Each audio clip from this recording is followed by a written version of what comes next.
अस्सलाम वालेकुम। आज मैं आउट ऑफ सिटी जा रहा था तो ईवा को भी सोच रहा था साथ लेके जाऊं।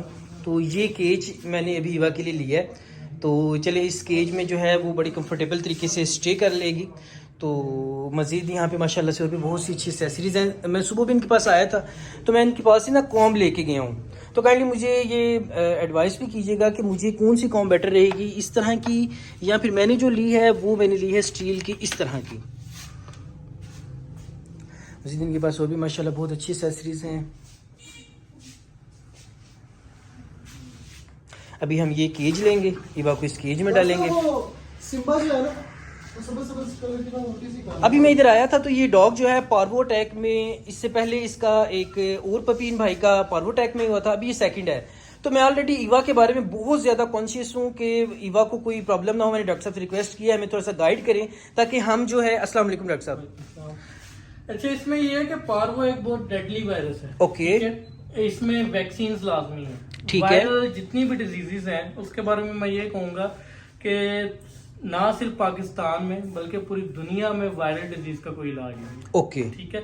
इसमें होता है सिम्टोमेटिक ट्रीटमेंट। सिम्टोमेटिक ट्रीटमेंट से मुराद ये होती है कि अलामती इलाज। फॉर एग्जाम्पल जो जो अलामतें हमें शो हो रही होती हैं हम उसका ट्रीटमेंट कर रहे होते हैं। जैसे कि इसकी अगर आप मिसाल लें कि जब तक घर से आया था जी तो जस्ट इसको वॉमिटिंग थी। ओके, लेकिन यहाँ पे आते ही इसने ब्लडी डायरिया की है। अच्छा, पार्वो की जो सबसे मेन सिम्टम है एक तो ये है कि उसमें ब्लड आएगा वॉमिटिंग में या मोशंस में। ठीक है। अच्छा, इसके अलावा इसकी जो स्मेल होती है ना मोशंस की, वो इस तरह की होती है कि एक बर्दाश्त नहीं हो रही होती। ओके, ये इसकी कंफर्मेशन है कि ये वायरस पार्वो है। अदरवाइज नॉर्मली पेट अपसेट हो या गैस्ट्रोएंटेराइटिस हो तो उसमें भी ये सिम्टम्स आते हैं। अच्छा डॉक्टर साहब, एक बड़ी हमारे ना जितने भी हम वो शौकीन है डॉग्स के, हमारे अंदर ये र्यूमर है कि खाना ज्यादा जब दिया जाए उस वजह से पार्वो अटैक होता है। नहीं, पार्वो का बेसिकली ना एक्चुअली ये कि जो वायरस है ना जी, ये हमें आम आंख से तो नजर आता ही नहीं है। ठीक है।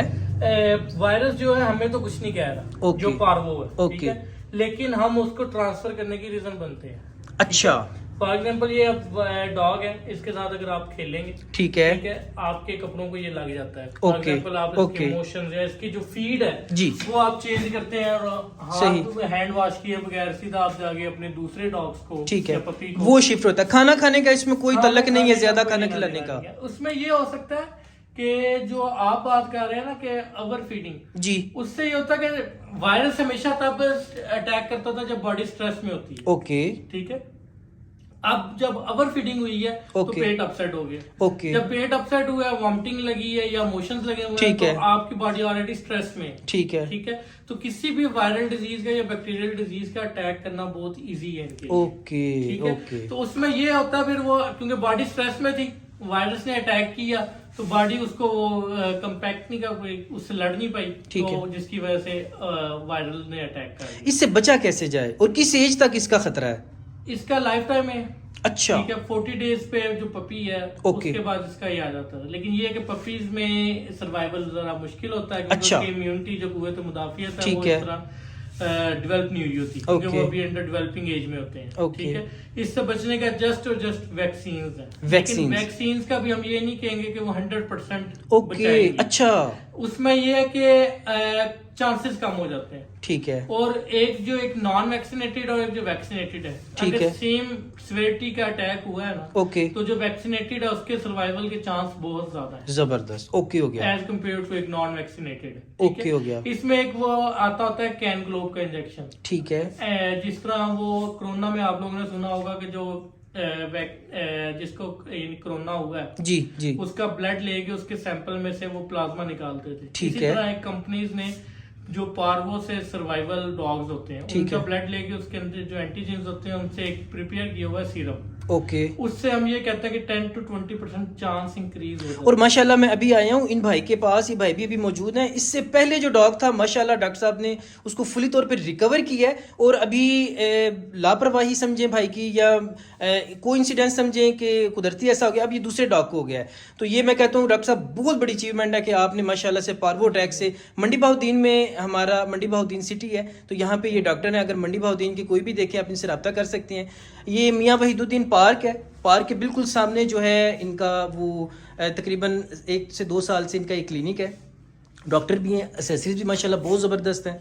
और इसके अलावा कुछ और आप पार्वो के बारे में अगर हो ये जो इंफॉर्मेशन। होता है ना समर सीजन का स्टार्ट जी, ये इनका पीक सीजन होता है पार्वो का। अच्छा, ये आप इस तरह कह लेंगे जिस तरह हम कहते हैं ना कि शादियों का सीजन दिसंबर वाला जी जी नवंबर जी वाला जी, होता है, ये हमारा सीजन होता है। अल्लाह, अच्छा, तो इसलिए टाइमली अपने पेट्स को टाइमली ठीक हो गया, वैक्सीन करवाएं। वैक्सीनेशन इज लाजमी है, वैक्सीनेशन। बहुत शुक्रिया डॉक्टर साहब, जज़ाकल्लाह, थैंक यू सो मच। ले जी, ईवा शिफ्ट हो गई है इसमें। पहले मैं कॉटन में ले जा रहा था लेकिन उसमें वो बहुत ज़्यादा अनकंफर्टेबल थी। तो है तो ये कैट वाला, लेकिन एमरजेंसी बेसिस पे मुझे यही मिला है। तो चले कोई नहीं, 2-3 माह तक इसके लिए ये भी करामद ही रहेगा। अच्छा जी, आज का व्लॉग हम ख़त्म करेंगे। हम वहाँ पे पहुँच चुके हैं जहाँ पे मैं आना चाह रहा था। हमारे रिलेटिव्स हैं, तो उन्हीं का रूम हमने ऊपर छत पे लिया है, तो जहाँ पे हमने ईवा को रखा है। तो बाकी बहुत शुक्रिया व्लॉग को एंड तक देखने का। अपना ख्याल रखिएगा। अल्लाह ताला सबको अपने हिफ्ज़ व अमान में रखे। अल्लाह हाफिज़।